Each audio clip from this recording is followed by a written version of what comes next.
Pernikahan yang tidak terpikirkan. Episode 50. Selesai berlibur. Bima melangkahkan kakinya, menatap layar ponsel yang kini sudah mati.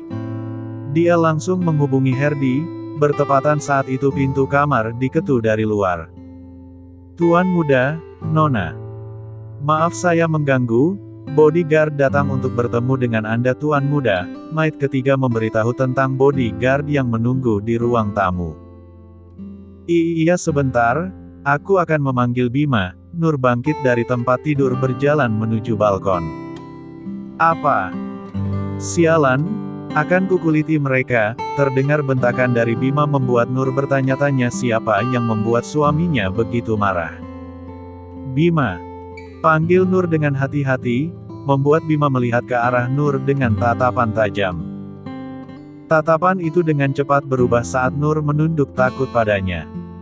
"Maaf sayang maaf," mendekap seraya menciumi pucuk kepala istrinya. "Ada apa sayangku? Kenapa kamu bangun? Kamu membutuhkan sesuatu?" Tanya Bima khawatir jika istrinya akan ketakutan padanya. "Itu. Bodyguard datang untuk berbicara denganmu." Nur memberanikan dirinya menatap Bima. "Baiklah sayang, suruh dia menunggu sebentar. Aku akan berbicara dengan Herdi sebentar." Bima kembali berbicara pada Herdi. "Persiapkan semuanya, suruh pilot untuk bersiap-siap untuk penerbangan malam ini," perintah Bima pada Herdi lalu mematikan teleponnya. Nur menatap Bima dengan penuh tanya, dia lalu membelai lembut wajah istrinya. "Sebentar sayang, aku akan menemui bodyguard dan meminta para maid untuk menyiapkan barang-barang kita. Kita akan pulang hari ini." Nur menyandarkan kepalanya di bidang Bima. Dia merasakan baju milik suaminya masih basah. "Iya sayang, keadaannya kurang baik. Lebih baik kita kembali secepatnya ke Inn." Bima membelai lembut kepala Nur. "Baiklah, aku akan menyiapkan barang-barang kita. Sebaiknya kamu juga mengganti baju, aku tidak mau kamu jatuh sakit." Nur perlahan melepaskan dekapannya berjalan menuju walk-in closet untuk mengambil pakaian kering untuk Bima. Setelah mengganti pakaiannya, Bima turun ke lantai 1 mengajak bodyguard untuk berbicara di luar rumah. "Bagaimana? Apa yang kamu dapat?" Bima menatap bodyguard itu. "Tuan muda, kami sudah memeriksa mayat itu. Tapi tidak ada petunjuk sama sekali. Mayat itu tidak memiliki identitas apapun. Selain itu ada tato ini di pergelangan tangan orang itu." Bodyguard memperlihatkan sebuah foto tato mawar hitam dengan sebuah belati tertancap di atasnya pada bahu sebelah kanan. "Dan dia adalah orang yang sama mengintai rumah ini tadi malam, Tuan." Bodyguard itu sangat yakin jika mayat yang baru ditemukannya adalah orang yang beradu jotos dengannya tadi malam.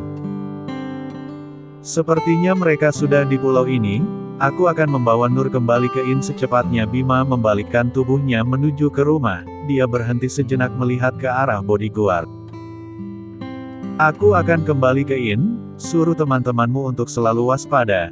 Jika ada sesuatu yang mencurigakan segera lapor padaku," perintah Bima pada bodyguard. "Baik tuan muda." Bodyguard undur diri mempersiapkan segala sesuatu untuk keberangkatan Bima kembali ke negara Inn. Nur duduk termenung, para maid membantunya menyimpan barang-barang di koper miliknya dan Bima. Masih teringat olehnya mayat yang berada di dalam perahu tampak begitu mengenaskan. Bima menghampiri Nur yang larut dalam lamunannya, dia menyentuh pundak istrinya. "Sayang. Astagfirullahaladzim." Nur terkejut menatap ke arah Bima berdiri di sampingnya. Dia memegang dadanya dengan detakan jantung yang begitu cepat. "Ada apa sayang? Apa kamu masih teringat dengan kejadian tadi?" Bima menatap wajah Nur, lalu duduk menyandarkan punggungnya ke kepala ranjang. Menarik Nur untuk duduk di pangkuannya, dia lalu menyandarkan kepala ke bahu kekar suaminya. Nur melingkarkan tangannya ke pinggang Bima. "Aku sudah tidak apa-apa sayang, tadi aku ketakutan saat melihat itu." "Apa sudah menemukan petunjuk sayang?" Siapa dia? Apa dia korban pembunuhan? Apa? Nur menatap wajah suaminya dengan pikiran buruk berputar-putar di benaknya semenjak melihat mayat itu. Sayang, sayang kamu tenang saja. Tidak ada pembunuhan di pulau ini, sepertinya di nelayan yang terkena gigitan ular laut yang berbisa dan tewas di perahunya. Bohong Bima, dia tidak ingin Nur semakin ketakutan. Tangannya mengusap-usap lengan istrinya, Bima menatap raut wajah Nur yang berubah sedih. Ada apa sayang? Bima membelai wajah istrinya. Aku merasa sangat kasihan dengan jenazah itu, pasti keluarganya sangat terpukul mengetahui salah satu anggota keluarganya meninggal seperti itu. Nur tampak prihatin. Bima tersenyum dengan kebaikan hati istrinya. Apakah kamu akan tetap berpikir seperti ini jika mengetahui orang di perahu itu datang untuk menyakiti kita? Sementara ini lebih baik Nur tidak tahu apa-apa dulu, sampai saatnya tiba aku akan menceritakan semuanya, gumam Bima menatap lama istrinya. Sayang, kamu sedang memikirkan apa? Nur menatap Bima yang langsung membalasnya dengan senyuman manja. Perlahan-lahan Bima mendekatkan wajahnya pada Nur yang duduk di pangkuannya. Dengan lembut dia mengecup bibir milik istrinya. Tangan Bima mulai menjelajahi buah imut, dengan cepat tangan Nur menghentikan penjelajahan yang dilakukan Bima. Dia sedikit terburu-buru melepaskan kecupan membuatnya tidak sengaja menggigit bibir suaminya. Au! Sayang kamu nakal sekali ya. Maaf sayang, aku benar-benar tidak sengaja. Apakah terasa sakit? Sayang, aku hanya ingin mengecup untuk menghiburmu tapi kamu malah menggigitku. Sepertinya kamu harus dihukum untuk itu. Bima lalu menjatuhkan Nur di atas area ehem-ehem. Bima. Pekik Nur diiringi tawa manis darinya. Sepertinya wanitaku ini harus diberi hukuman yang lebih ya. Bima melanjutkan aksinya. Dia benar-benar lupa jika saat ini ada palang yang membatasi mereka. Tuan CEO, Nur menahan Bima dengan kedua tangannya. Dia menatap heran pada istrinya karena sudah menahannya. Sayangku, CEO-ku.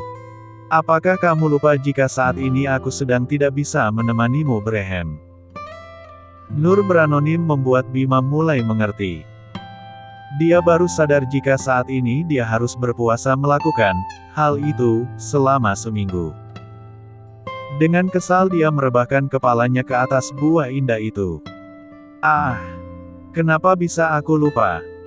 Sayang, apakah memang harus sampai seminggu suamimu ini akan tersiksa? Bima menatap Nur dengan wajah sendu. Sayangku, kamu harus bersabar.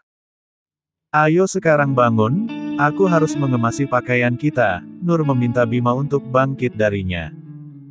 Wajah Bima berubah cemberut dan terlihat sangat menggemaskan. Bima duduk membelakangi Nur dengan tangan terlipat di bidangnya. Nur tersenyum manis melihat Bima, dia lalu bangkit dan mendekap suaminya dari belakang. Sayang, sebelum kita kembali, temani aku membeli oleh-oleh untuk keluarga kita di Inn. Mau ya? Aku mohon. Nur memasang wajah memelas dan menggemaskan, meletakkan dagunya di bahu Bima. Aku mau saja sayang, tapi yang ini harus ditenangkan dulu. Bima menunjuk ke arah si pedang gede yang kembali siap tempur. Wajah Nur kembali merona merah, dia masih belum terbiasa dengan wujud pedang yang sudah bermain-main dengannya. Bima mengecup gemas pipi istrinya yang merona merah. Kenapa kamu masih malu? Bukannya kamu sudah tahu dan merasakannya juga, rayu Bima pada Nur semakin salah tingkah. Dia bangkit dari tempat tidur akan melangkah menuju walk-in closet, namun Bima menahan tangannya menarik dirinya kembali jatuh terduduk di pangkuan. Bima. Nur terpekik saat tanpa sengaja tangannya menyentuh pedang milik Bima. Dia mendekatkan wajahnya ke telinga Nur. Kamu seperti semangat bagiku, membuatku sulit untuk jauh darimu walaupun hanya sebentar.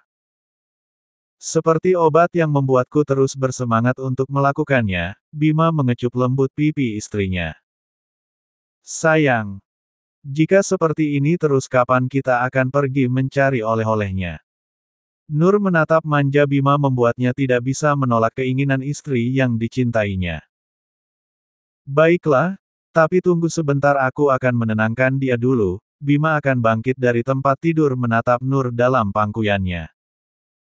Dengan mengodekan mata, dia meminta Nur untuk turun dari pangkuannya. Nur langsung beranjak pindah duduk ke samping tempat tidur Bima.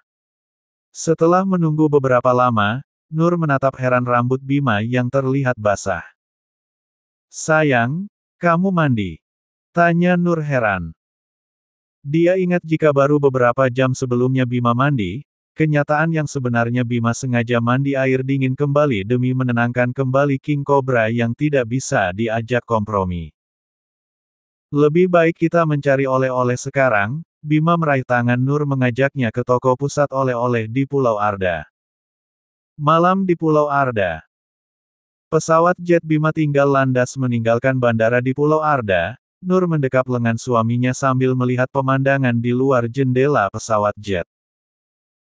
Walaupun wajah Nur terlihat tenang, namun di hatinya masih diliputi rasa takut. Wajah mayat yang terlihat olehnya masih menghantui pikirannya, ketakutan Nur dapat dirasakan Bima. "Sayang, kamu merasa tidak nyaman?" Bima memegang tangan Nur membelai lembut. Nur menatap Bima berusaha menyembunyikan rasa takutnya. "Tidak sayang, aku hanya merasa sedikit lelah karena terlalu bersemangat belanja tadi." Nur memberi alasan pada suaminya. Hal itu sengaja dilakukannya untuk tidak membuat Bima mencemaskannya. "Apa kamu mau beristirahat? Aku akan meminta pramugari untuk menyiapkan kamar untukmu." Bima menatap istrinya dengan penuh sayang. Perhatian yang diberikan Bima pada Nur tidak luput diperhatikan oleh para pramugari yang mulai menyiapkan makan malam dan minuman untuk Nur dan Bima. "Tidak usah sayang, aku ingin di sini bersamamu." Nur tersenyum manis pada Bima mengubah kursinya senyaman mungkin. Dia lalu mengecup lembut kening istrinya dan membelai wajah cantik istrinya. Salah satu pramugari menatap tajam pada Bima dan Nur. Tatapan itu semakin menusuk saat melihat kemesraan dan kasih sayang Bima pada Nur. "Kamu kenapa, Jenny?" tanya pramugari bernama Luna di papan nama seragamnya. Luna menatap perubahan wajah pada Jenny, pramugari kedua, saat melihat ke arah Bima dan Nur. Mereka terlihat sangat mesra sekali. Jenny segera mengubah raut wajahnya yang semula menatap tajam tersenyum senang pada teman sejawatnya. Namanya juga pengantin baru, maklumi saja. Luna tersenyum manis melihat kemesraan Bima dan Nur sambil membuat teh. "Jadi, dia wanita yang dinikahi oleh pria bego itu," gumam Jenny yang hampir terdengar oleh Luna. "Hah? Kamu bilang apa?" tanya Luna membawa baki yang berisi 2 cangkir teh untuk Bima dan Nur. Enggak apa-apa. Oh ya, biar aku saja yang mengantar ke sana. Kamu panaskan saja makan malam untuk Tuan Bima." Jenny meraih baki di tangan Luna. "Baiklah, aku akan memanaskan makan dulu." Luna menyerahkan baki teh itu berjalan mengambil makanan yang akan dipanaskan. Bima dan Nur masih tampak berbincang-bincang dengan mesra. "Permisi Tuan Bima, ini teh Anda." Jenny menyapa Bima. Mata elangnya menatap tajam pada pramugari mengantar minuman padanya. Dia terlihat marah saat Jenny hanya menyapa dirinya dan tidak pada Nur. Bima menatap dari atas hingga wajah Jenny. Ada yang aneh menurut Bima. Kenapa aku merasa pramugari Jenny berbeda dari biasanya? Tidak seperti awal dia bertemu dengan Nur yang tersenyum ramah padanya. Gumam Bima merasa ada yang aneh pada pramugari Jenny terlihat berbeda. "Permisi Tuan." Jenny tersenyum manis pada Bima dan meninggalkan mereka berdua. Nur menatap suaminya yang sedari tadi menatap pramugari bernama Jenny. "Sayang, ada apa? Kenapa sedari tadi kamu memperhatikan pramugari itu? Apa ada yang salah?" Nur menatap Bima yang dibalas dengan senyuman manis. "Tidak ada yang salah sayang. Semuanya baik-baik saja, baik-baik saja. Bima menatap ke arah pramugari yang tampak sibuk mempersiapkan makan malam untuk mereka. Setelah makan malam, Bima mengajak Nur untuk tidur di kamar yang sudah dipersiapkan oleh Luna. Nur yang begitu lelah langsung tertidur dengan tenang di dekapan suaminya. Bima masih saja terpikirkan pada pramugari yang bernama Jenny. Ada perasaan yang berbeda saat dia melihat sorot mata Jenny. Sorot mata itu seperti pernah aku lihat. Sorot mata yang persis sama dengannya. Bima menatap Nur yang tertidur dengan lelap. Perlahan-lahan Bima melepaskan dekapannya. Dia turun dari tempat tidur bermaksud meminta air minum pada Luna atau Jenny. Langkah Bima terhenti saat mendengar seseorang di dalam toilet. Kalian tenang saja di sana, tidak akan ada kesalahan. Gue akan menjalankan misi ini dengan sempurna. Samar-samar Bima mendengar suara yang familiar baginya. Bima secepatnya kembali ke kamar saat merasa pintu toilet akan terbuka. Dari balik pintu tepatnya di bagian intipan pintu, Bima melihat Jenny melintasi depan kamarnya. Terlihat sebuah benda hitam yang berusaha ditutupinya. Aku merasa sangat kenal dengan suara yang aku dengar di toilet itu. Dia semakin mencurigakan. Aku harus menyelidiki dia. Bima dengan diam-diam mengambil foto Jenny. Dia lalu kembali ke ranjang merebahkan tubuhnya di samping Nur dan memeluknya dengan sangat erat. Aku sangat mencintaimu Nur Lisa, bisik Bima di telinga istrinya yang langsung tersenyum senang dalam tidur lelapnya. Pagi di negara In. Pesawat jet milik Bima mendarat dengan mulus di bandara.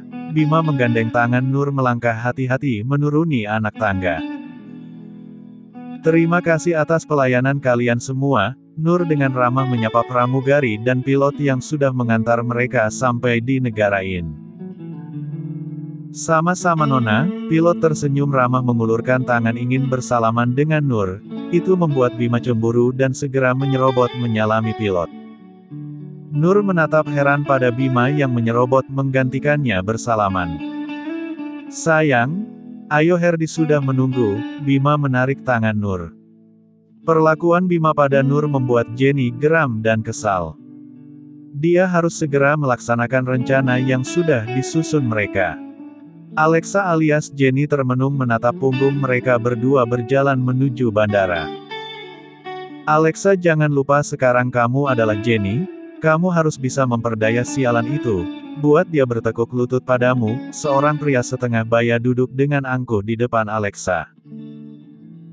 Tenang saja Om Markus, semuanya akan berjalan dengan lancar. Alexa dengan wajahnya yang kini sudah berubah menjadi mirip dengan pramugari bernama Jenny.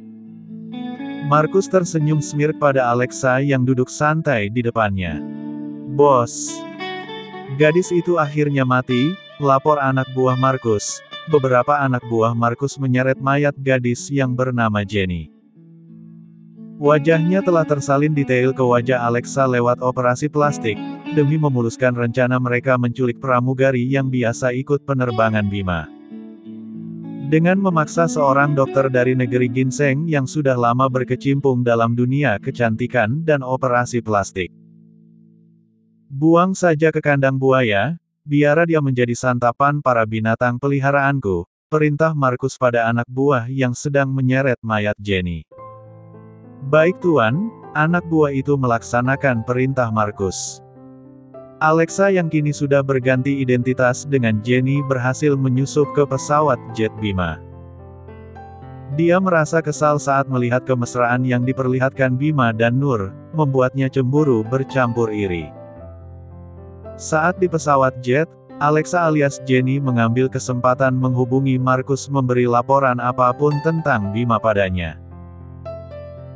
Markus berdiri di depan sebuah akuarium besar dengan ikan hiu yang berenang dengan luka yang mengeluarkan darah, membuat ikan-ikan piranha yang mengecup darah langsung menyerang ikan hiu itu dengan membabi buta. Sudah saatnya Sutomo, aku akan merebut satu persatu apa yang seharusnya menjadi milikku, termasuk wanita yang seharusnya menjadi pendampingku. Markus menatap foto lama dirinya, Siska dan Sutomo sewaktu masih muda dengan senyuman jahat. Bima dan Nur berjalan keluar bandara dengan pengawalan ketat bodyguard yang mengawal mereka.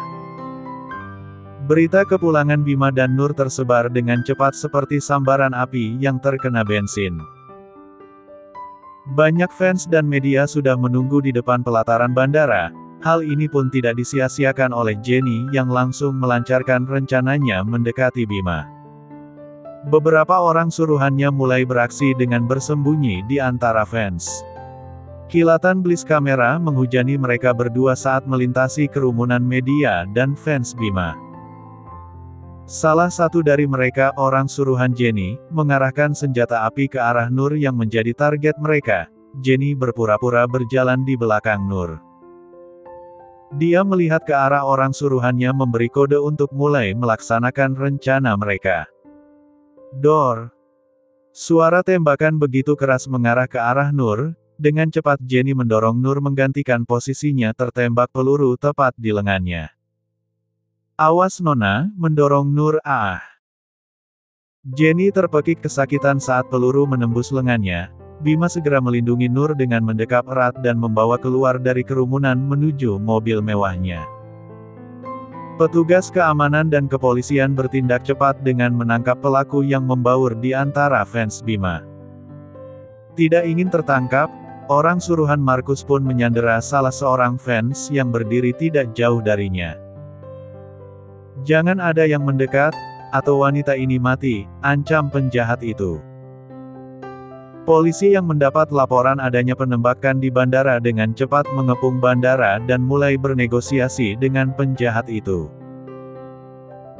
Penjahat itu merasa tersudut saat melihat polisi sudah mengepung bandara. Diam-diam Jenny memberi isyarat dengan anggukan untuk meminta penjahat itu melakukan sesuai dengan rencana mereka.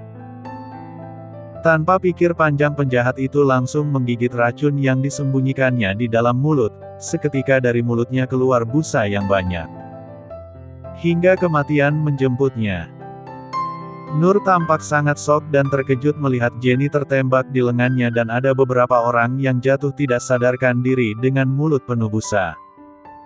Bima. Perempuan itu sudah menyelamatkanku, kita harus membawanya ke rumah sakit. Nur meminta Bima untuk menolong Jenny. Bima mengodekan tangannya menyuruh bodyguard untuk membantu Jenny dengan membawanya ke rumah sakit agar bisa mendapat perawatan segera. Jenny mengira dia akan naik semobil dengan Bima dan Nur harus menelan pil pahit saat bodyguard membawanya ke mobil khusus mereka.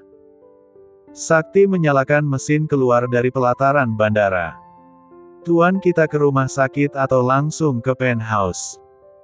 Sakti memberanikan diri bertanya pada Bima. Baru akan menjawab Nur segera memotong pembicaraan suaminya. Ke rumah sakit, kata Nur yang terlihat cemas dan shock. Tangannya gemetar hebat mengingat kejadian di bandar. Bima menggenggam tangan Nur untuk menenangkannya. Maafkan aku sayang, sudah lalai menjagamu. Aku benar-benar lengah sehingga mereka berani menembakkan senjata kepadamu. Aku akan memberi pelajaran pada mereka yang sudah berani mengacungkan senjata padamu. Bima tampak sangat kesal, sebelah tangannya merangkul pundak istrinya membelai dengan lembut agar Nur tenang.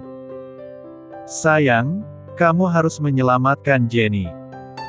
Dia sudah menolongku dengan mempertaruhkan nyawanya, pinta Nur pada Bima yang tampak berpikir. Sepertinya ini sudah direncanakan, aku harus menyelidiki ini secepatnya. Gumam Bima dalam hati. Di mobil bodyguard, wajah Jenny mulai terlihat pucat. Salah seorang bodyguard memberi sapu tangan untuk menekan luka Jenny yang mengeluarkan darah segar. Sialah, gue kira dia bakalan meminta gue duduk di mobilnya. Ternyata dia malah menyuruh gue semobil dengan kacungnya. Jenny mengumpat kesal dalam hati. Mobil Mercedes-Benz Maybach S560 terparkir di pelataran rumah sakit Arsen Medical. Diikuti mobil bodyguard yang berhenti tepat di belakang mobil Bima. Bodyguard turun dengan membopong Jenny yang memegang kuat luka di lengannya. Bodyguard yang lain ikut membantu dengan memanggil perawat dan mendorong Bankar untuk membaringkan Jenny di sana. Jenny yang terbaring di Bankar segera dibawa ke ruang IGD untuk mendapat perawatan atas lukanya. Nur langsung turun dari mobil mengikuti Jenny yang dibawa ke ruang IGD. Bima mau tidak mau dia ikut turun dari mobilnya. Pada saat bersamaan Herdi baru datang ke rumah sakit, dia baru saja sarapan di luar bersama Yuda, Ziko dan Reno. Kamar Van Rius sementara dijaga oleh anak buah Van Rius yang lain. Herdi menghentikan langkahnya saat melihat Bastian mengikuti Bima sahabatnya dari belakang. Lah tuh si Cecunguk. Mau kemana dia? Ini kan ke arah IGD. Apa terjadi sesuatu dengan Nur? Gue ikutin aja daripada penasaran kayak gini, gumam Bastian dalam hati. Dia mendekati Yuda sembari menyerahkan kantong yang berisi sarapan untuk mereka. Yud, lu duluan aja ke kamar Van Rius, gue masih ada pekerjaan yang harus diurus. Bastian melangkahkan kakinya meninggalkan Yuda, Ziko dan Reno dalam kebingungan. Tapi Bang, ucapan Yuda terhenti saat melihat Bastian yang sudah menjauh. Udah biarin aja Yud, mungkin dokter. Bastian ada pekerjaan darurat. Reno melangkahkan kakinya menuju lift yang akan mengantar mereka ke lantai VVIP dengan Ziko dan Yuda mengikuti dari belakang. Bastian melihat Bima berdiri di samping Nur dengan raut wajah khawatir dan sangat cemas. Bima, panggil Bastian. Mereka bertiga melihat ke arah Bastian yang baru saja datang. Apa kabar bro? Bastian menjabat tangan Bima seraya mendekapnya. Baik, seperti biasa Bima menjawab singkat, padat dan jelas. Assalamualaikum Nur, apa kabar? Bastian menyapa Nur dengan raut wajah yang terlihat cemas. Waalaikumsalam dokter. Bastian, Nur berusaha senyum untuk menutupi rasa shock dan cemasnya. Dia menatap Bima untuk mendapat jawaban, namun hanya diam dan tatapan dingin yang didapat Bastian. Dia lalu melihat ke Herdi untuk mendapat jawaban apa yang terjadi pada Nur dan Bima. Herdi menceritakan apa yang sebenarnya terjadi dan mengapa Nur berwajah seperti itu. Bastian sangat terkejut saat mendengar cerita Herdi di mana ada seseorang yang berusaha untuk mencelakai Nur. Bersambung.